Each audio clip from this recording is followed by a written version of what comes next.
Hi, today we're going to do an in the hoop placemat.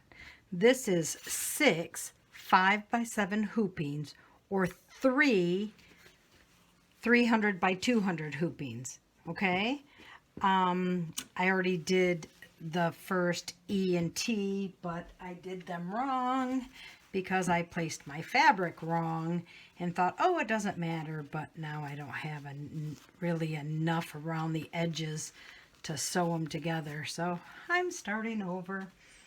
In the file's just applique, and then you sew it together at the end. I have cutouts for the templates, for the batting. Let me unstick this here for the batting. The batting and the fabric, okay? And they're all over the floor. So I'm going to start with my placement stitch. If you've pre-cut your batting and fabric, I want you to take note on this. When it's like this, you can see it's going to fit, okay? What I happened to do last time, I set my fabrics like this, and it really didn't fit. It overhung. It was I just really messed up. So just make sure your fabrics are the right way, okay? So actually it would be like this. Okay, you can see that fits. So I'm going to take these and I'm going to place this one here. And if you're just doing one at a time, it's not a big deal unless you're cutting them out. If you cut them out, all pre-cut them, which is always nicer, just make sure you label them or keep them in the order they need to be in. Like here's first, here's second. Okay? Okay, it's did the tack down, and if it misses a little, it's no big deal because your fabric and stipple will cover it. If you have excess like this, you can cut it off if you want. You don't have to, but I like to. Okay, all right, now you're going to take your fabric and you're going to center them over these. They should have about a 1/2 inch overlap or overhang all the way around it, okay? So there we go. There's one. And I like to line these up.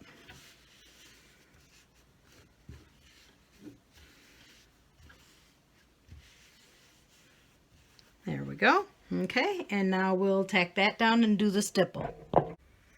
Okay, it's tacked it all down. It's did the stipple. Now I'm going to do the applique, flower, and E, egg, and T. Okay? And just so you know, it will do the placement, tack down, then you'll trim, placement, tack down, then you'll trim. It'll do all of the placement, tack downs, and trims. Then it will do the satin stitches. That way you can use a bulk color like all white to do that. You don't have to worry about keep changing thread until the end. Okay, it's did all the placement, tack down, I've trimmed it all. Now I'll do all the satin stitches at once. Well, not at once, one color at a time, LOL. Okay, here we are. We've got all the satin trim done. Now we'll do the two middle letters, the A and the E.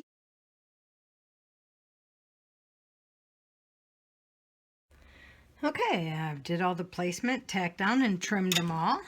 Okay, now it's going to do all the satin trim. Okay, here we are, all the satin's done, and now we will do the next step. Okay, we have the E, S, T, and R done. Now we'll do the A and the E, and after it does them, it will tack this down, and then it'll tack that, and the same with these two, and then you'll just sew the two halves together on a standard sewing machine. So let's do the placement stitch for the batting. Okay, it's did the placement stitch. Now I'm just going to take my batting and place it over my placement stitch. Hopefully the right way. Just kidding. There we go, and now we're going to tack it down. Okay, it's tacked it down, and I did a much better job of centering this time. All right, now I'm going to take my fabric, and I am going to center it over the batting, making sure there's about a 1/2 inch all the way around.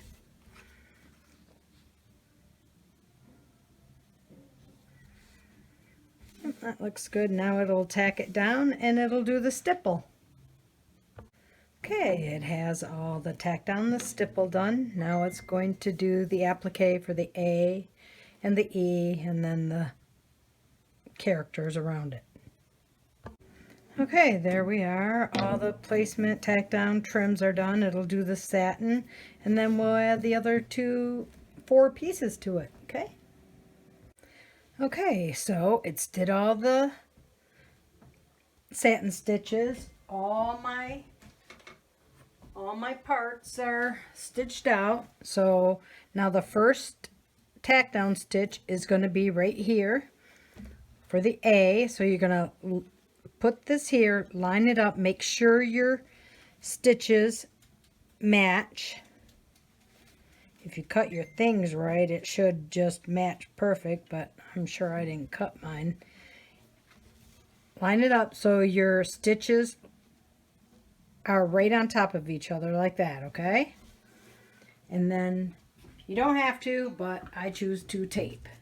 So I definitely don't want it to move once it gets going. Okay, and then it'll tack it down and we'll go to the next one. Okay, it's tacked it down. Now you can see when I open it. It's good. Now it's going to do the other side. So that is going to be the S. And you're going to do the same. You're going to put it face down, line up your stitches carefully, tape it in place, tack it down. Okay, now let's tack that one down, and there we go, just like that. And now we'll do the E. So we'll put the T face down, tape it, and carry on. Okay, here's the T, and now last but not least, we'll do the R, get it placed down, tape it, stitch it, and then we'll sew the 2 pieces together and put a backing on it. Okay, now it's all done. We're going to take it out of the hoop. Then I'm going to trim all the batting, or the stabilizer, and I'll be right back. Okay, I have all my stabilizer trimmed. What I'm going to do is I'm going to press it because I want my seams open, because once I put the back on, I want to do a stitch in the ditch. So let me get it pressed, and then what I'll do is line these up top to bottom, pin it, and then sew it. Be right back. Okay, now that it's all pressed nice and neat, I am going to line these edges up, make sure everything lines up, and then I'm gonna sew it on the sewing machine. Okay, now it's all sewn together, and I'm thinking maybe I'll put burlap behind it and then just stitch it down, like do a blanket stitch around the edges. I think maybe that's what I'll do. I've cut myself a piece of burlap. What I'm going to do is go around and trim this 1/4 inch around the edge so I have a straight, even stitch, or cut. Well, as straight and even cut as my widow hands can do. So give me a minute or two. Be right back. Okay, I trimmed it the best I could, but I wanted to show you on this one. What I did was I put the fabric over the top, stitched it from the back all the way around, left a gap open, turned it right side out, and then did a top stitch and a stitch in the ditch across the center so it wasn't like baggy, because that would annoy me. Okay, so you have different options. You can do it like you can also put a half a piece of fabric here and then overlap it, stitch it, and then right side flip it out on each side, kind of like I do my mug rugs. That's another option. Lots and lots of options. Okay, but I am going to do the burlap. So now I'm just going to put it on the machine, sewing machine, and I'm going to stitch it around just to hold it down on this stitch. Then I'm going to go around and do a blanket stitch. Okay, be right back. Okay, I stitched it. I did a blanket stitch around it, if you can see that. So this is what it looks like from the back. I will trim it probably about a 1/2 inch and maybe fray it around the edges, and then do a stitch in the ditch there so it isn't baggy. I don't like that.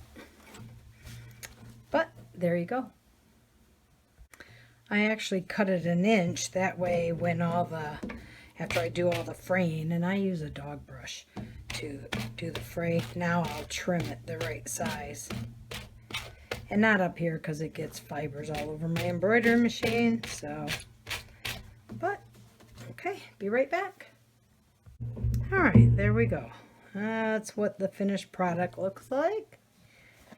And you can use these as placemats, or you can put some, the whole things. I can't think, not rivets, but the grommets, and hang it on your door if you wanted. But there you go.